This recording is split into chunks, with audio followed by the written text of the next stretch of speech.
Mohon maaf nih Gus, mau bertanya. Di dalam Al-Quran itu pernah disebutkan ayat yang berbunyi Inna akramakum indallahi atqakum. Bagaimana pengertian definisi takwa yang sebenarnya yang dimaksud dalam Al-Quran firman Allah dan yang diterangkan oleh Nabi Muhammad dan yang di dalam hadis-hadisnya dan yang diterangkan para ulama di dalam tafsir-tafsirnya. Tolong berikan kami pencerahan agar kami bisa mengerti definisi apa itu takwa dan kami bisa menjalankan agar bisa menjadi hamba yang bertakwa kepada Allah. Terima kasih. Tentang takwa. Takwa itu kalau kita mengambil dari Al-Qur'an, di dalam pembukaan surat Al-Baqarah itu menjelaskan tentang makna takwa. Kata Allah dalam Al-Baqarah, A'udzubillahi minasyaitonirrajim. Bismillahirrahmanirrahim. Alif lam mim.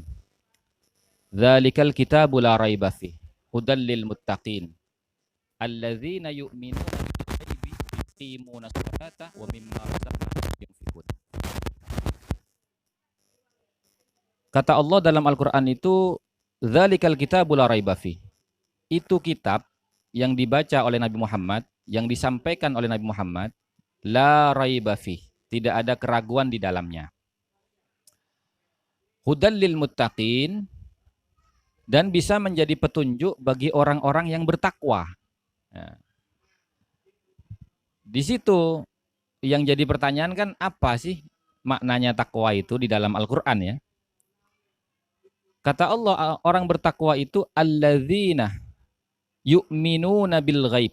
Orang yang percaya terhadap perkara yang gaib. Di dalam tafsir Jalalain, perkara gaib itu ditafsirkan menjadi dua. Yang pertama, surga dan neraka. Nah, yang maha gaib ini kan Allah. Nah, percaya nggak dia kepada Allah? Gitu loh. Kemudian dia percaya nggak dengan surga neraka? Percaya nggak dengan kebenaran Al-Quran? Gitu loh. Karena kebenaran Al-Quran itu menjadi gaib ketika tidak bisa kita buktikan di dalam realita kehidupan sehari-hari. Terus yang kedua,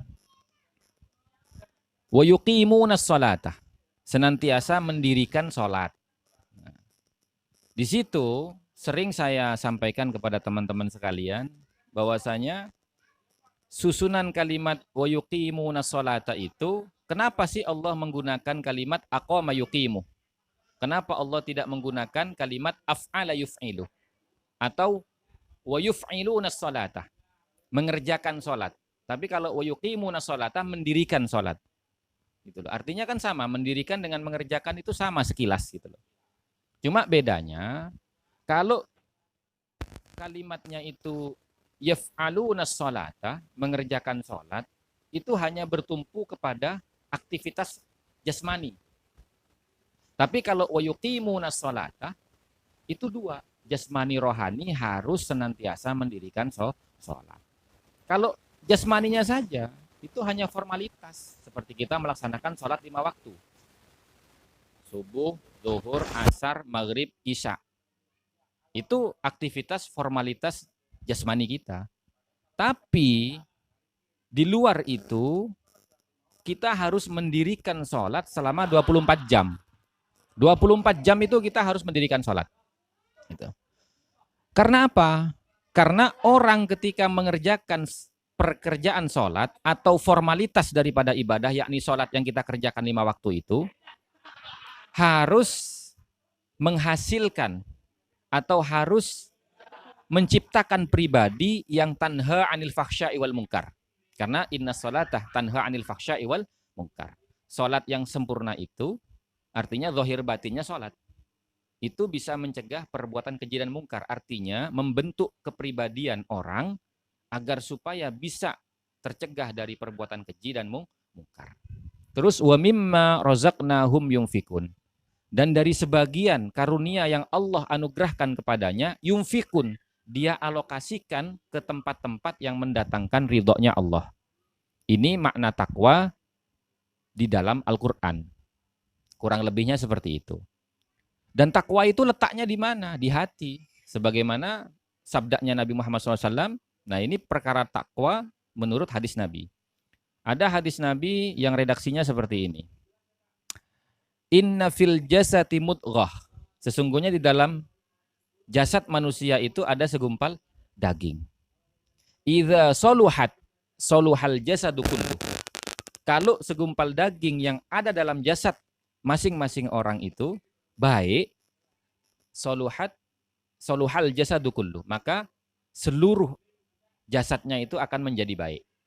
Wa idza fasadat, kalau mudghah itu jelek, fasada jasadul kullu, maka seluruh jasadnya itu, seluruh kepribadiannya itu akan menjadi jelek.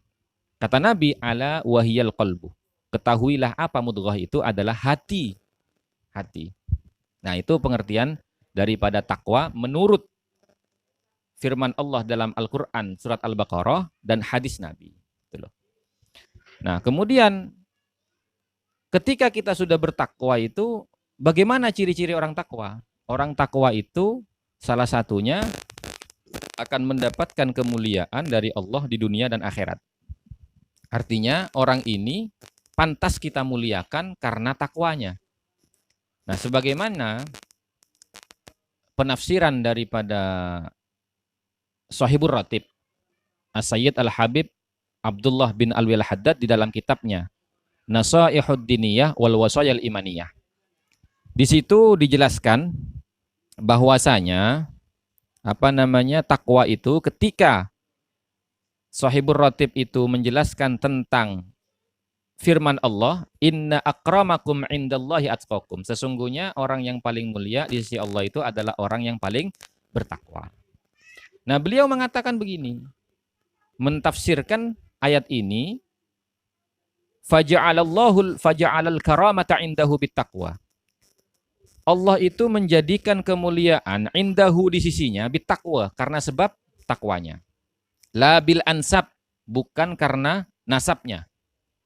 Wala bil amwal, bukan karena hartanya. Wala bi syai'in akhar, dan bukan karena sesuatu yang selain daripada nasab dan harta. Artinya apa? Orang tidak bisa dimuliakan karena hanya nasabnya saja. Orang tidak dimuliakan hanya karena kekayaannya saja atau yang lain-lain. Orang itu bisa kita muliakan hanya karena takwanya. Kenapa harus kita muliakan? Karena sesuatu yang dimuliakan Allah harus dimuliakan oleh kita sebagai hamba Allah. Nah, ini pengertian daripada takwa. Mudah-mudahan bisa kita pahami, kurang lebihnya mohon maaf. Barangkali ada pertanyaan yang lain dari teman-teman yang lain. Silahkan.